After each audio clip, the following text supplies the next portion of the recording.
Good morning.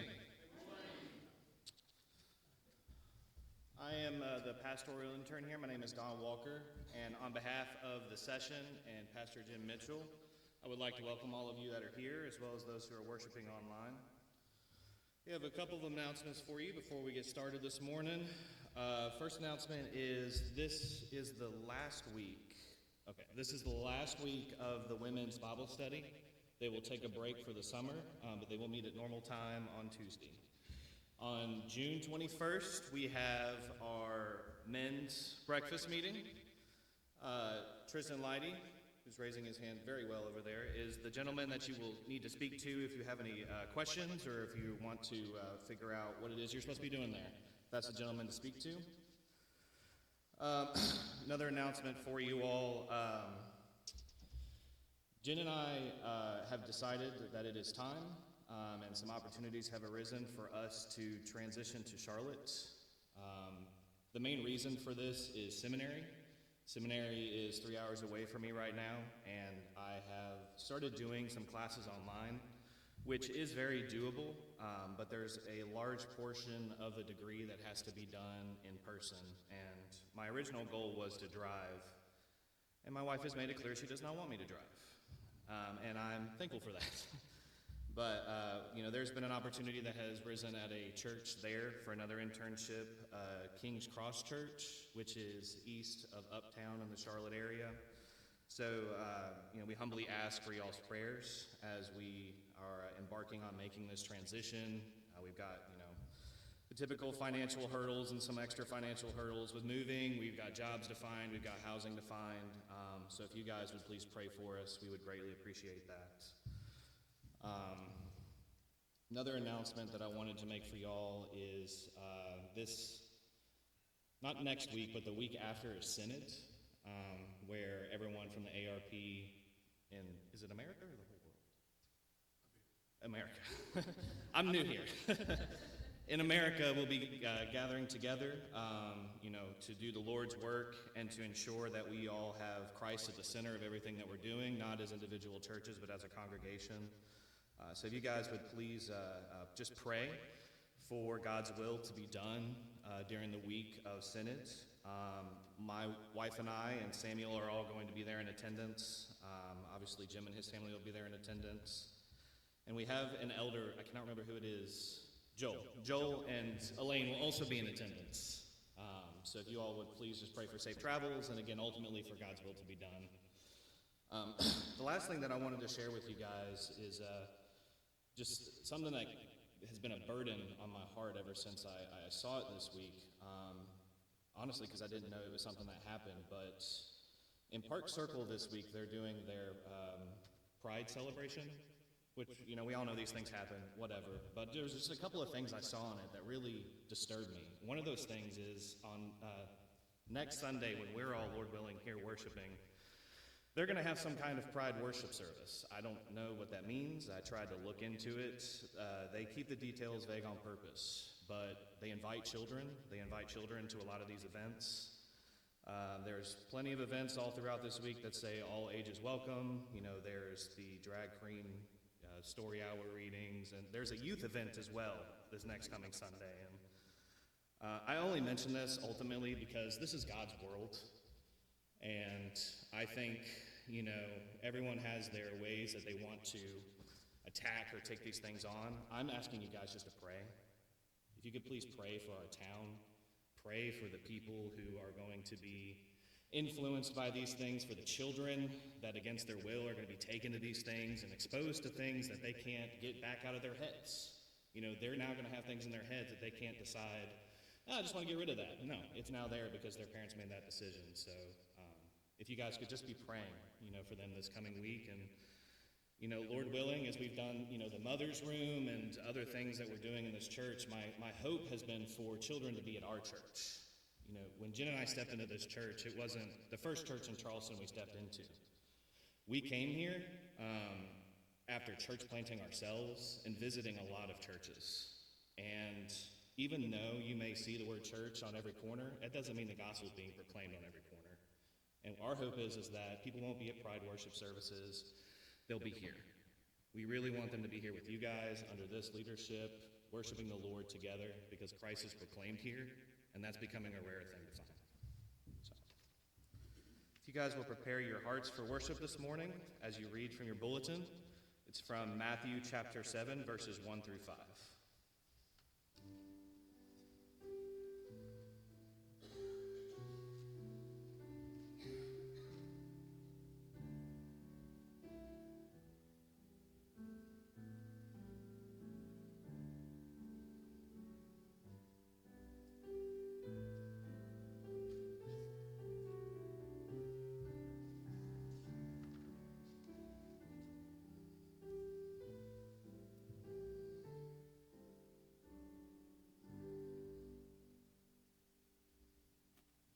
Our call to worship this morning is Psalm 100, if you'd like to turn there with me to read.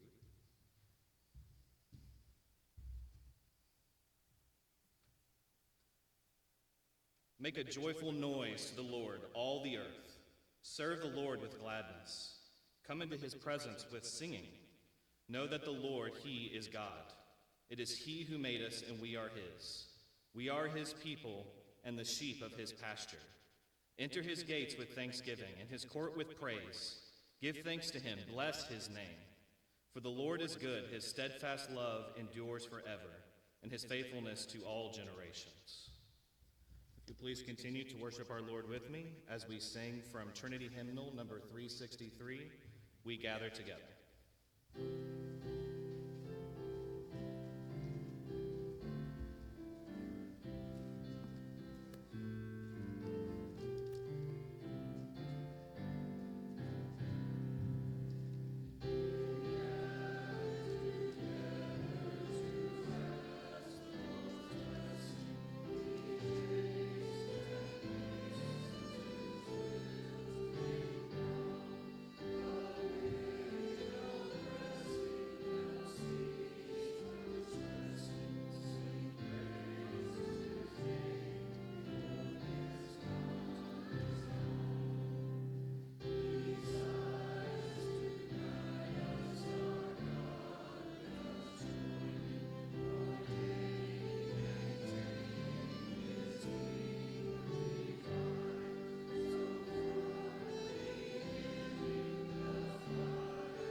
Please bow your heads in prayer with me.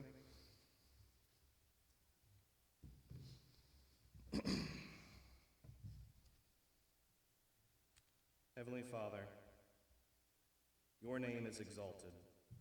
It's honored in every land, and it's praised in every tongue. Your name is praised above the heavens and adored by the heavenly hosts. You are our Lord and God. Hear our prayer, our Lord and God, for it is you whom we would worship. In the name of your Son, your only begotten Son, your well-loved Son. Glory be to you, God Most High, Father Almighty, Son all-beloved, Spirit all-pervading, one God now and forever. We pray all this in the name of our Lord and Savior, Jesus Christ, who taught his disciples to pray, Our Father, who art in heaven, hallowed be thy name. Thy kingdom come, thy will be done, on earth as it is in heaven. Give us this day our daily bread, and forgive us our debts, as we forgive our debtors. And lead us not into temptation, but deliver us from evil. For thine is the kingdom, and the power, and the glory forever. Amen.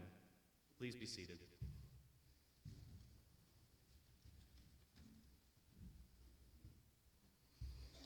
Our confession of sin this morning is a prayer that we're all going to pray in unison together. Please read along with me.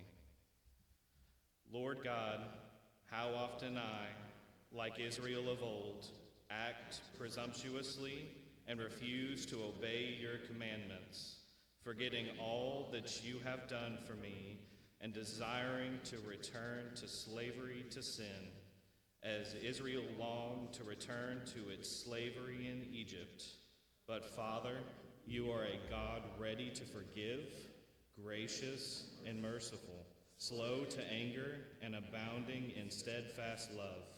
So forgive my forgetfulness, rebellion, and blasphemies, and destroy any and all idols in my life. Save me from myself. Save me from my sins. Save me from my enemies. Deliver me from all evil. For you, O Lord, are good and forgiving, abounding in steadfast love to all who call upon you. In Christ's name, amen. Christian, please hear this assurance of pardon, for through your trust in the Lord Jesus Christ, your sins have been forgiven. And you, who were dead in your trespasses and the uncircumcision of your flesh, God made alive together with him, having forgiven us all our trespasses, by canceling the record of debt that stood against us with its legal demands. This he set aside, nailing it to the cross. Now, if you'll please stand for our confession of faith. Our confession of faith today comes from the Westminster Larger Catechism, question number 145. Brothers and sisters, what are the sins forbidden in the ninth commandment?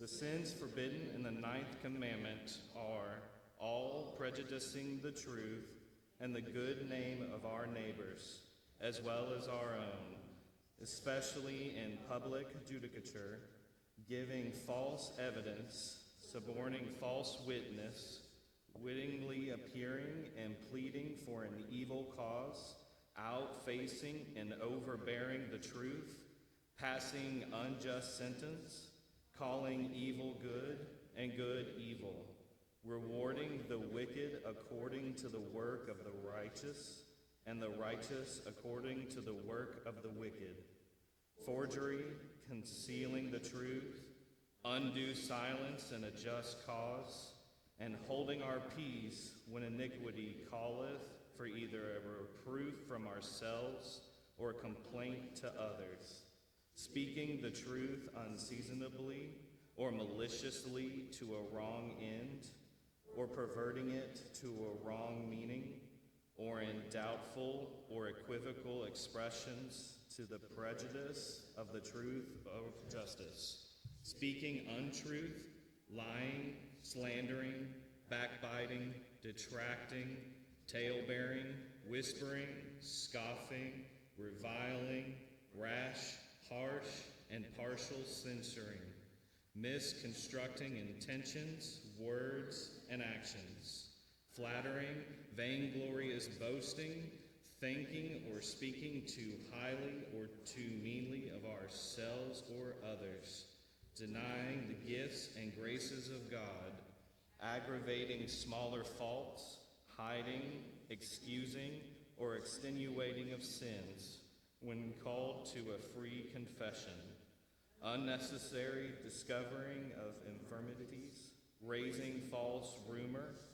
receiving and countenancing evil reports, and stopping our ears against just defense, evil suspicion, envying or grieving at the deserved credit of any, endeavoring or desiring to impair it, rejoicing in their disgrace and infamy, scornful contempt, fond admiration, breach of lawful promises, neglecting such things as are of good report and practicing, or not avoiding ourselves, or not hindering what we can in others, such things as procure an ill name. Please be seated. Now I'd like to invite the children up for the children's sermon to be led by Elder Joel Reed.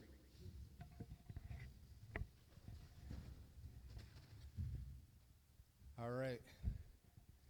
We're back in Romans again, so you know what that means.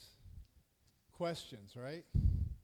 So, have you ever been told you do something very well, and somebody else you know doesn't do something very well?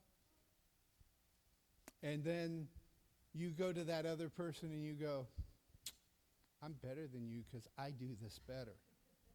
No, never happened to you. Okay. When I was growing up, my brother would come to me and say, Joel, why are you so good in school? He was 2 years behind me, so every 2 years he would hit a teacher who's like, Wayne, why aren't you more like Joel? I smiled and said, that's not a bad thing. Well, in Romans today, I want you to listen to what Paul says. Paul says we're all gifted differently, but none of them are better than the other. We shouldn't be lording something over, meaning we shouldn't tell somebody I'm better than you are. We should be saying we're equal because, we're equal because of what Jesus did for us, right? We all deserve the wrath of God, but it's only because of Jesus that we have the gifts and are able to use them. Let's pray. Dear Heavenly Father, we do thank you that you have gifted us. We pray that you would remind us that these gifts come from you, and they are to be used to your honor and glory, and not to give glory to ourselves. In Jesus' name we pray. Amen.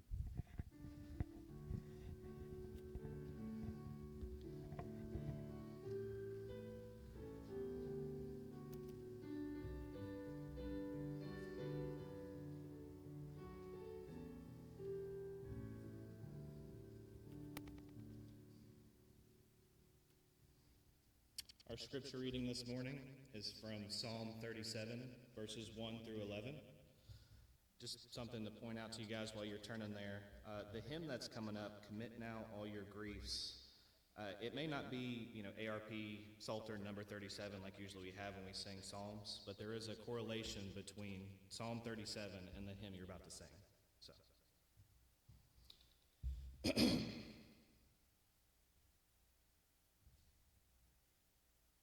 Fret not yourself because of evildoers. Be not envious of wrongdoers, for they will soon fade like the grass, and wither like the green herb. Trust in the Lord and do good. Dwell in the land and befriend faithfulness. Delight yourself in the Lord, and he will give you the desires of your heart.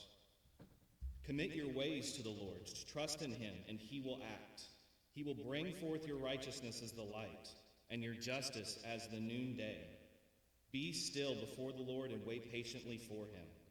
Fret not yourself over the one who prospers in his way, over the man who carries out evil devices. Refrain from anger and forsake wrath. Fret not yourself, it tends only to evil, for the evildoers shall be cut off. But those who wait for the Lord shall inherit the land. In just a little while the wicked will be no more. Though you look carefully at his place, he will not be there. But the meek shall inherit the land and delight themselves in abundant peace. The grass withers and the flowers fade, but the word of the Lord remains unchanged.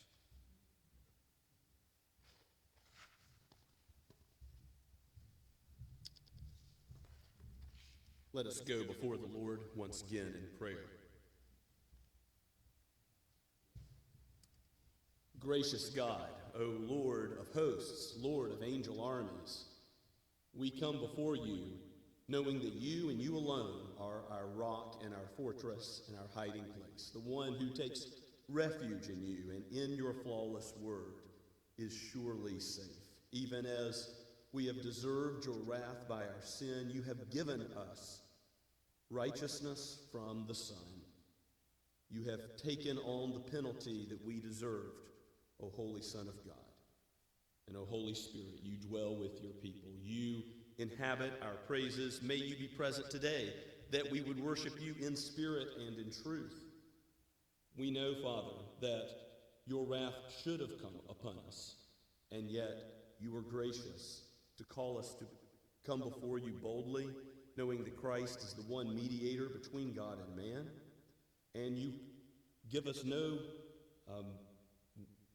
we ought not have any fear of the last day when he comes again, because we are safe and secure in his finished work. Nothing can separate us from your love. How good this assurance is. May your people joy and rejoice in it. Father, we do pray for the world. We know that many take pride in what they should be ashamed of. They call what is evil good. We pray for them, that you would work by your Holy Spirit and convert many, change many. Use your people as salt and light. Change the culture even as you build your church. Lord, give us opportunities to love those who are called up in the kingdom of darkness. Lord, we know we are weak, but you are strong. Use the word of truth as you have implanted it in us to speak to others, that those that have not yet trusted in your Son might do so. Father, safeguard little ones, safeguard weak believers. We know there is so much in the world, in our own flesh, and given by the evil one that would lead people astray. May we at Scots Kirk be committed to and follow through with the preaching of your word and the whole counsel you have given us in every part of Scripture.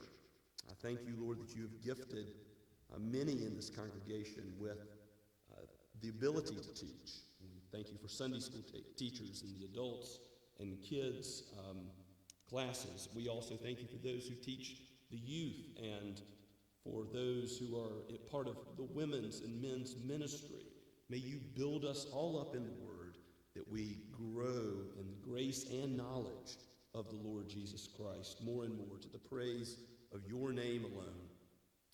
O Lord, we do pray for there to be ministers raised up for the next generation. We pray for our own number, that you would cause there to be opportunities for short-term missions, and that you would raise up from even among us those who would go for a longer term and become missionaries, giving up many comforts to go to foreign lands. We pray for the Casons as they return home after a medium-term mission trip. We do thank you, Lord, for their sacrifice and pray for their direction as they go forward.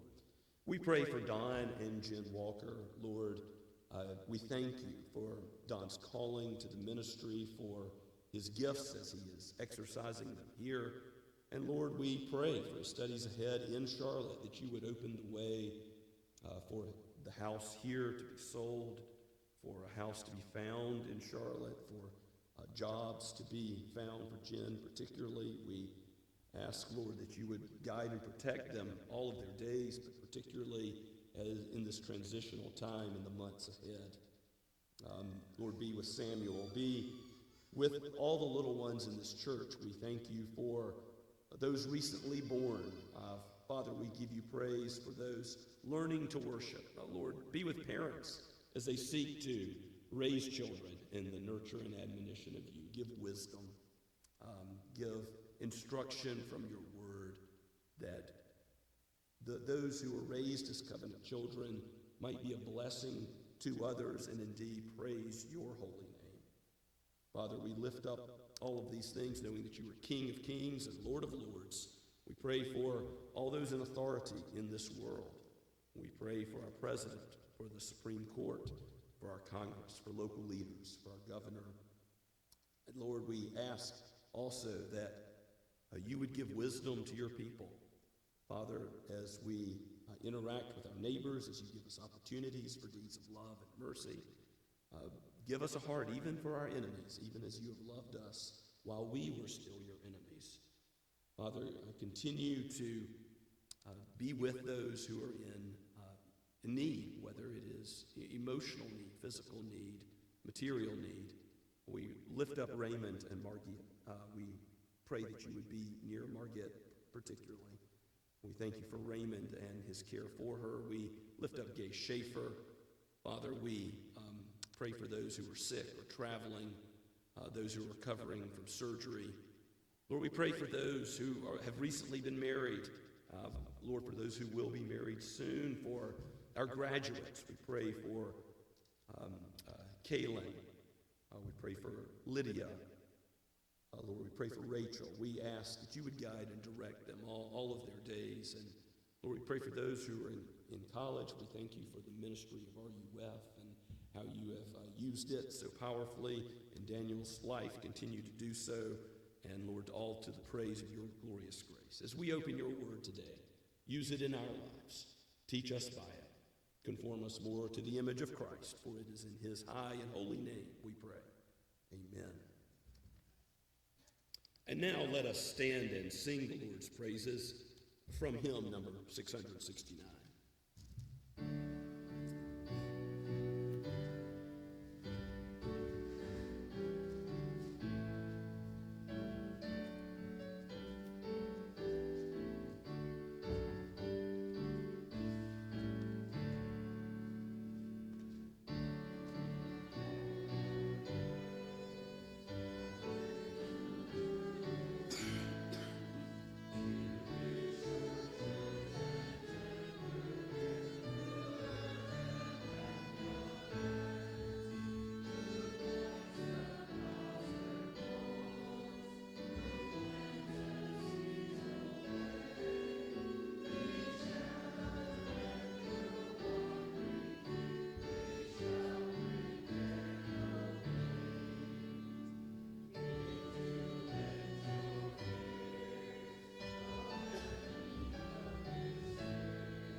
You may be seated.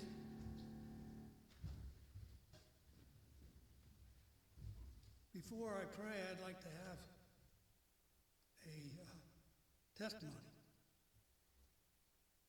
Last Saturday, Mr. and Mrs. Barnes got married, and I had a very, very, very tough day that day. I don't know why. I was really weak. But my fellow deacons, Raymond, Ward, David, and Josh, they helped me through the day. And that's what being a Christian is all about. And I thank them for that. And congratulations, Mr. and Mrs. Barnes. Shall we pray? Heavenly Father, Heavenly Son, Heavenly Holy Spirit, we come before you crying out, come, Lord Jesus, come, Lord Jesus, come, Lord Jesus. We are ready. I am ready. May we honor you with our gifts and our praises to be the marks of true Christians who love you, adore you, because of what you have done for us, Lord Jesus. It's hard to imagine the wrath that you partake for us, to be our Messiah, to be our friend, to be our advocate before the Lord. We come now to present these gifts unto you, whom we love and adore because of Jesus, the immaculate person whom we love. In his name we pray. Amen.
Please turn with me to the book of Romans. We're at chapter 14, reading the first 12 verses this morning. By the way, it was a joy to simply be sitting in the pew with my family last Lord's Day as my father-in-law preached while I was on a staycation here after my oldest daughter's wedding. So thankful for all your love and support through that, and it was just good to worship as a member of Scots Kirk last week. But I did get a cold on Monday. I think I am healing from it, but if you pardon my voice, I'll do my best to make it through. I think the vocal cords just aren't cooperating totally. I told our intern, Don Walker, you might have to be ready in season or out of season. But Lord willing, we'll make it through. Please be patient with me, though. We're going to read the first 12 verses. Paul is explaining what it means to be a living sacrifice to the Lord, to have your mind conformed to his word by the Holy Spirit's renewal, rather than conformed to this world. This is part of the fleshing out of love in the body of believers, which was the subject 2 weeks ago when we looked at the end of Romans chapter 13. So all of chapter 14 concerns the weak and the strong believers and how they relate to one another in the church in Rome. And we'll see a couple of thorny issues come up in this passage, so we are going to take it in two portions. And yet this is really important for our body life to understand these things that the Apostle Paul brings up here. This is God's word, breathed out by the Holy Spirit for us all. Let us hear the very word of God. As for the one who is weak in faith, welcome him, but not to quarrel over opinions. One person believes he may eat anything, while the weak person eats only vegetables. Let not the one who eats despise the one who abstains, and let not the one who abstains pass judgment on the one who eats, for God has welcomed him. Who are you to pass judgment on the servant of another? It is before his own master that he stands or falls, and he will be upheld, for the Lord is able to make him stand. One person esteems one day as better than another, while another esteems all days alike. Each one should be fully convinced in his own mind. The one who observes the day observes it in honor of the Lord. The one who eats, eats in honor of the Lord, since he gives thanks to God. While the one who abstains, abstains in honor of the Lord and gives thanks to God. For none of us lives to himself, and none of us dies to himself. For if we live to the Lord, and if we die to the Lord. So then, whether we live or whether we die, we are the Lord's. For to this end Christ died and lived again, that he might be Lord of both the dead and the living. Why do you pass judgment on your brother? Or you, why do you despise your brother? For we will all stand before the judgment seat of God. For it is written, as I live, says the Lord, every knee shall bow to me, and every tongue confess to God. So then, each of us will give an account of himself to God. Amen. Let us ask for the Lord's help. O Holy Spirit, it is your glorious task to open our ears to understand these things and to bring about a change in our hearts so that we are set aflame to love what you love and to do what you have called us to do as your disciples of the Lord Jesus.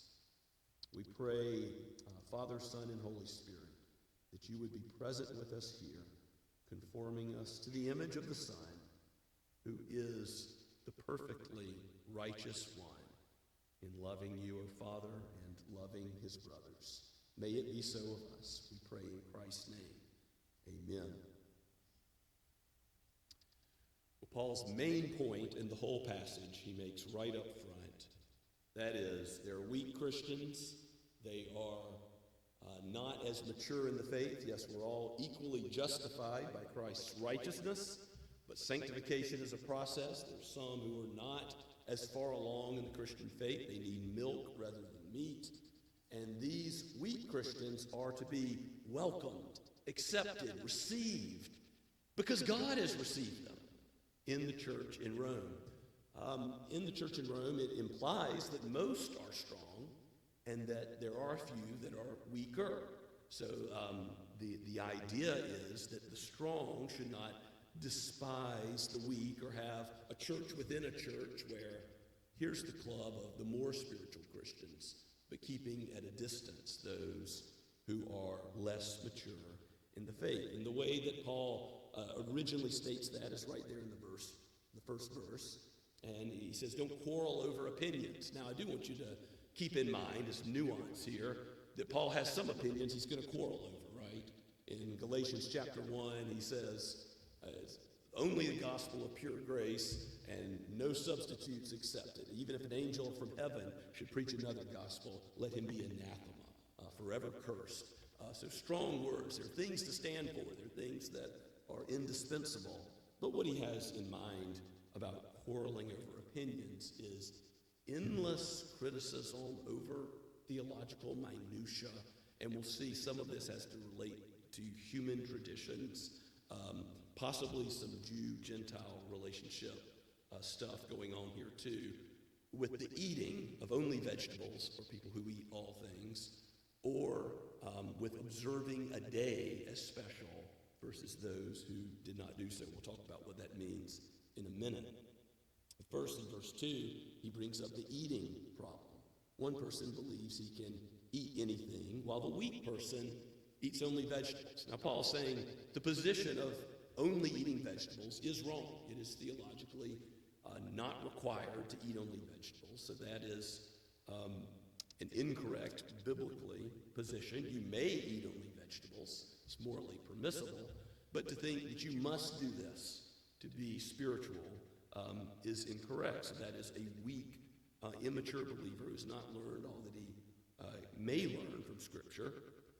But Paul says Let not the one who eats despise the one who abstains. So he's concerned with addressing the strong and how they handle with compassion, with gentleness, with patience, as Ephesians 6 calls us to that same body life, as indeed 1 Corinthians 13, and how love acts towards others. It must be patient with those who are involved in this sanctification process. We ourselves, if we are strong believers, mature in the faith, given much wisdom, well, we've been changed by the Lord over a long process. We need to remember that as we are dealing with new Christians or those who perhaps have been Christians for a while but have not yet learned one matter or another. Now, it's okay to eat all things. Probably what's going on here is similar to what happened in Corinth with food sacrificed to idols. Paul has much of the same way he addresses that in 1 Corinthians chapter 8. And basically, some Christians had an issue with that food that was sacrificed to idols. And Paul says, no, you can eat it. It can be eaten to God's glory. Eating and drinking is not the kingdom of God, but indeed all things are to be done to God's glory, and you can eat and drink without restriction. So Paul is trying to give us the truth while he also gives us patience and forbearance with our fellow believers. Again, not saying that distortions of the truth are okay, and certainly misleading the weak is an even more serious problem. Jesus says that if someone is to mislead those little ones that are his disciples, it would be better to have a millstone hung around their neck and sunk down to the bottom of the sea. So misleading weak believers with something that's false is a very serious matter. But Paul is saying it's not fanning the flames of dissension, but it is meant to uphold the bond of peace in the church. And we must do that at Scots Kirk. We must not have new believers come in our midst and have our main way of relating to them be criticism, education, redirection. No, the main thing should be forbearance, and yes, teaching. We all need to grow. We all need the truth more and more to be applied to our lives. And you might actually be strong in one area, but weak in another, so the weak and the strong can apply to different. You might be strong in knowledge, but weak in living out deeds of love and mercy that God has called you to. You could easily be the strong in one situation or one aspect of the Christian life, but be weak in another. So again, this gives us compassion towards our fellow believers as we seek to love one another as a body. And it shows us the need for a small group ministry, one-on-one counseling and discipleship. Why? Because our needs are different. One size does not fit all. We need God's word applied to the specific struggles we have with sin, with the fallen world that we live in the areas that we need to grow. And so that's why we're committed to ministry of the word at Scots Kirk, not only in the public ministry of the word, teaching and preaching, but we're committed to it, the ministry of the word, in a one-on-one, house-to-house, shepherding with the truth and counseling sort of way as well. Remember, if God has welcomed someone, you welcome him. Let no one despise a weak believer. The primary way we relate to other Christians, and indeed those of other denominations who may have theological differences with us, given that they worship the Lord Jesus, given that we are indeed fellow believers, is that we esteem them as those God has welcomed into his kingdom. May that be always true and ever more true of this body. This is love working itself out. The conviction of the strong should never lead them to look down on, mock, or despise. You see that word used by the apostle in verse 3. Let not the one who eats despise the one who abstains.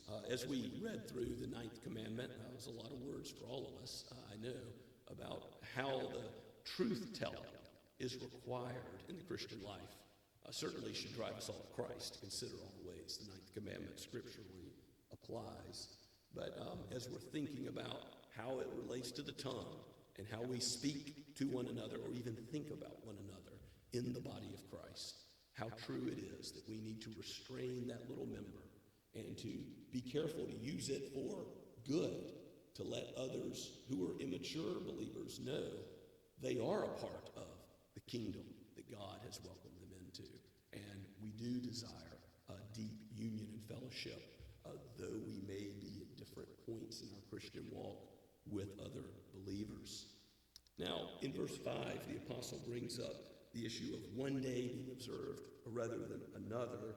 And this is important because some take this to mean the Christian Sabbath, and I don't think there's any way that that is correct. You can look at how Paul brings this up in Colossians also. And what's in view is probably something between the Jews and the Gentiles. Remember, there's probably a majority of Gentile believers in Rome, but there's Jewish believers as well. And some of those Jewish believers think it's more spiritual to keep some of the Old Testament ceremonial matters of the feast days. I think of the Day of Atonement, the Feast of Booths, and so forth. Or perhaps it's just simply the Jewish Sabbath.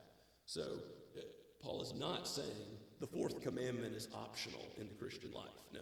He's not talking about the Lord's Day, which is the Christian Sabbath, and it would take another discussion to prove to you that the day of celebrating the Sabbath has changed. That is a monumental shift in redemptive history.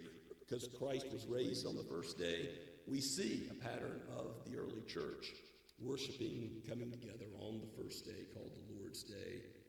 The fourth commandment still applies. We're to spiritually rest, worship. We're to gather together and not forsake that as believers.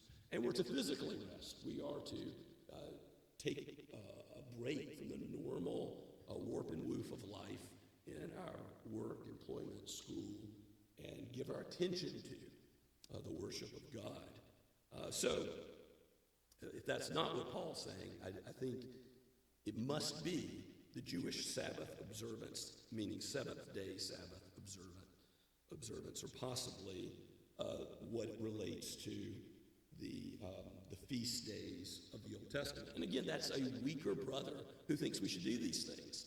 It is theologically incorrect. We don't need to go back to the shadows of the Old Testament. We need to learn about them in Scripture, but we don't need to observe them. And so there's a place for correction. There's a place for learning what God has called us to learn here.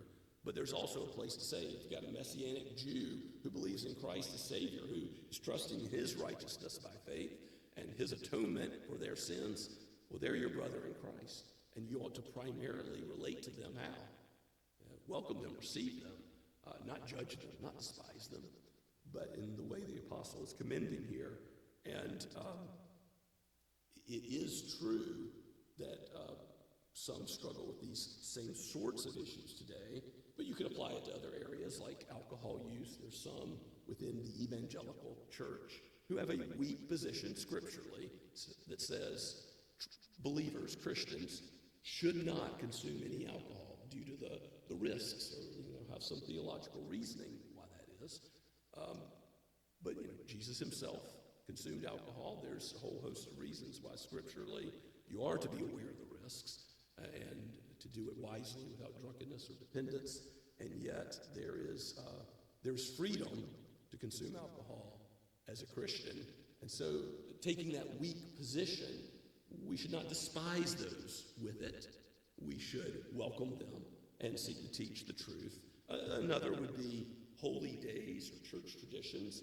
Some in the church that worships the Lord Jesus Christ are significantly influenced in their preaching and teaching of the Word of God by, I'll call it the government calendar, the government's holy days, those that are the hallmark calendar, the world's celebrations, possibly even the church calendar, where there's no scriptural authorization, but things that are driving when and what we talk about as a church. I would consider all of those weak positions scripturally when God has called us to worship him on the Sabbath, the Lord's Day, and yet, or upholding some other church tradition and simply the way we do things in the ARP or in this particular church, to hold that too highly, to esteem it too highly. It's not equal to Scripture. But those things can be corrected, and we can at the same time forbear, be patient with those who have these opinions that are lower level disagreements than the gospel itself. I don't know if you noticed Paul's glorious language in verses 7 through 9 about how Christ is ours in life and death. He's the Lord of the living and the dead, and the communion of saints is prominent here. He says, if we live to the Lord. If we die to the Lord. It reminds me very much of Heidelberg Catechism, number 1. We belong in life and death to our faithful Savior, Jesus Christ. Who belongs? Not just we as individuals, but we as a body. The weak, the strong, together belong to our Lord. Every nation, tongue, and tribe throughout space.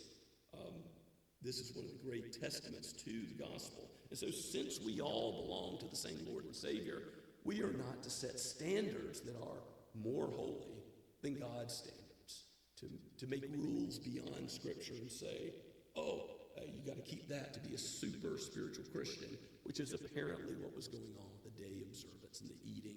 The weaker brothers were thinking, to be really spiritual, we should do these things. Now, Paul's going to talk about how it's important that whatever you do come from the motivation of faith, and we'll look at that next week, Lord willing, in the latter half of this chapter, because you don't want to convince someone to do what they think is sin. You want to first convince them of what God's Word really teaches, and then you want to convince them to live out that teaching in accordance with being conformed to Christ's image, even as we are all being molded and made in this process of sanctification more and more like Him, God of the dead and the living, all those who have faith in Him. You too can be welcomed and received into this kingdom. If you have not yet trusted in Christ, trust in Him today, and nothing will separate you from His love, and you will be part of a body that accepts you and receives you in this life as well. True community. How good and pleasant it is when brothers dwell in unity. Psalm 133 says, as we will sing at every Presbyterian Synod meeting in a couple of weeks for Synod, that's one ARP tradition I really like, because it shows the goodness of the fellowship. All believers share in the same Lord, even if we disagree about some opinions in those meetings, as we all seek to be faithful to God's Word. We know that's our calling. And in verses 10 through 12, Paul reminds us, as he's already done in chapter 12, vengeance belongs to the Lord. He's the judge of all. Yes, it's appointed to every man to die and then face judgment. There's a clear indication here there will be a judgment. Every secret thing will be made known, as the very last verse of Ecclesiastes states. But he says, why would you pass judgment on your brother or despise your brother? In verse 10, for we will all stand before the judgment seat of God. And guess what? He quotes Isaiah. He says, then we'll all have to give an account of ourselves to God. You're not going to have to give an account of your brother and his thoughts and words and actions. You're going to have to give an account of yourself. And for the one who's in Christ, there ought to be no fear here, because all those things that are evil thoughts, evil words, evil actions, they're going to be covered by His blood. They are covered by His blood already. You're justified. You're seated with Him in the heavenly places. You're His son or daughter.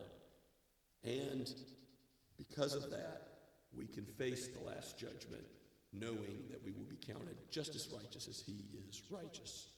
The point remains, there will be a judgment, and we will be judged not according to human standards at all, but according to God's holy standards. And yes, we'll fall short.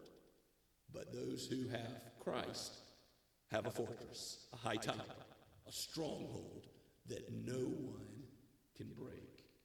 We have the source of righteousness that will stand against the world's flood as the rains come and the wind beats against it. Those who build their life on the solid rock of Christ will never be confounded. May it be that each of us would be found in Him, Christ the cornerstone, and then being knit together as the whole body, the whole church building, be patient and forbearing and accepting of all the other stones, all the other places in which the living stones are given different gifts, or in different, sanctified to different extents in different areas of our life. May the church be a place where we can be authentic and real enough to confess, not just sin in general, but particular sin, and know that our brothers and sisters still accept us, still love us, don't primarily reject us, but primarily accept us as God accepts us. And then we can deal with the issues that we need to deal with to grow together as the ministry of the word goes forth publicly and then privately to the praise of God's word. Let's pray together. Lord, I thank you for this text. You are the judge of all, the searcher of our hearts. Help us to have no fear on Judgment Day, and based on that assurance of your love and pardon, to assure others of their love and pardon here, others who are still sinful, who are still not yet fully conformed to your word in many ways, just as we ourselves are not yet fully conformed to your word. Sanctify us further in your truth, and yet let us be patient. Let us deal bountifully, compassionately, gently with love towards our brothers and sisters, particularly the weak. Let us guide them in the truth, and always with an eye towards their good, that they would know the joy that's found in you and in the gospel. We pray this in Jesus' name. Amen. As we prepare for the Lord's Supper and respond to God's word, let us sing the first two stanzas of Jesus is Lord, Blue Book 21.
Please be seated.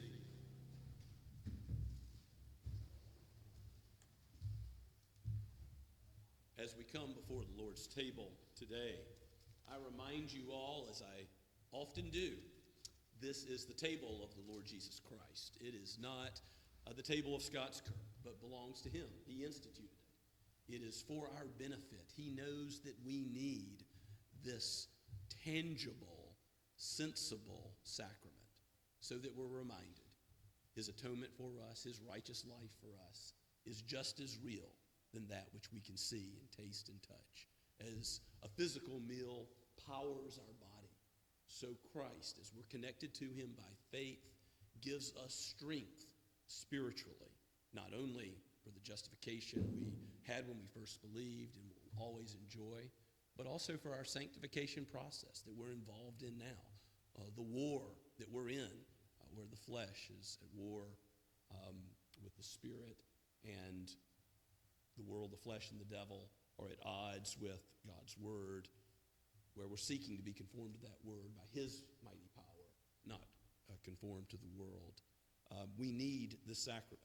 It is the gospel presented again in this worship service. If your children have not yet professed that faith, the Apostle Paul enjoins that we would discern the body, that is, eat and drink with understanding. So don't have them yet partake until that day where they've professed their own faith publicly, but yet explain it to them. And if you're here today and you don't yet trust in Christ, we don't want you to partake and eat and drink judgment on yourself, the apostle says, but we do want you to consider the gospel as it is presented here before you. May it be that God would draw you to himself, even by the gospel proclaimed and shown and demonstrated in the sacrament.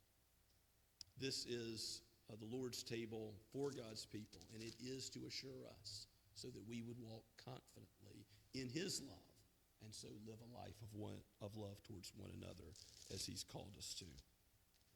In 1 Corinthians 11, the words of institution are given, which I will read. For I received from the Lord what I also delivered to you, that the Lord Jesus, on the night when he was betrayed, took bread, and when he had given thanks, he broke it and said, "This is my body, which is for you. Do this in remembrance of me." In the same way also he took the cup after supper, saying, "This cup is the new covenant in my blood. Do this as often as you drink it in remembrance of me. For as often as you eat this bread and drink the cup, you proclaim the Lord's death until he comes." He is coming again. The second judgment, the second coming and the judgment will be soon. May we be assured of his love in this sacrament. Let's go before him in prayer. O Lord Jesus, you will build your church. You have proclaimed, and one way you have chosen to do that in your wisdom and might is not only through the preaching of the word, but through the sacrament. Use these ordinary elements, which remain ordinary elements, but use them for a spiritual good.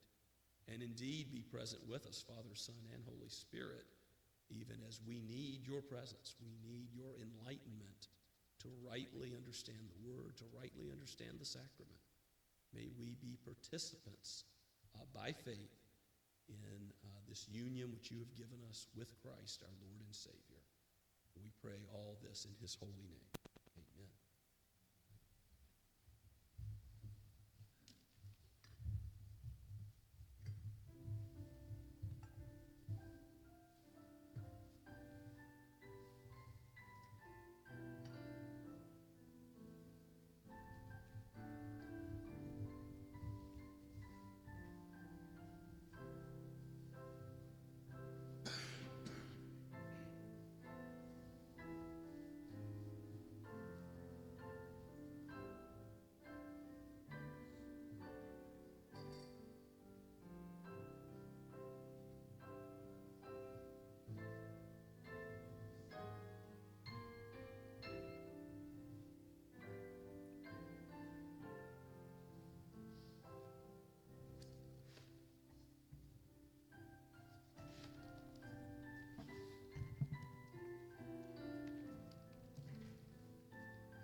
brothers and sisters, has God welcomed you into his kingdom?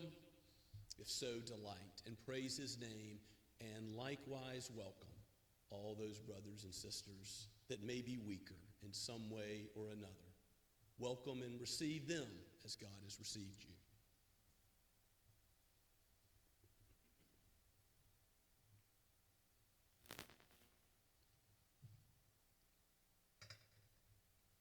And in the same way, after supper, Jesus took a cup.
Yes, believers, judgment is coming.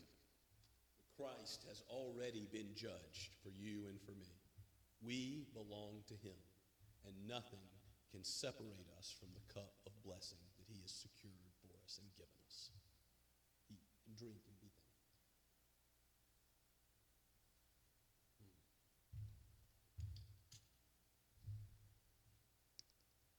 Let us pray together.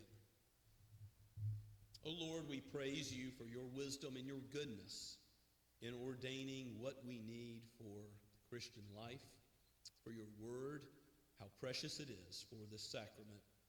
Thank you for sustaining us once again as we go. Give us grace that we might abide with you in your word and live by its flawless contents, that your law would be a delight to us, that it would be a lamp to our feet, that you would further conform us to it, to Christ himself, even as we rejoice and give you praise for how he has given us what we could not do in keeping it so perfectly in paying the price we ought to have paid. Oh Lord, you are a gracious and forgiving God. To your name alone be the glory. In Jesus' name we pray. Amen. Let's stand and sing the rest of our hymn.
Go with the blessing of Almighty God. The grace of our Lord Jesus Christ be with you.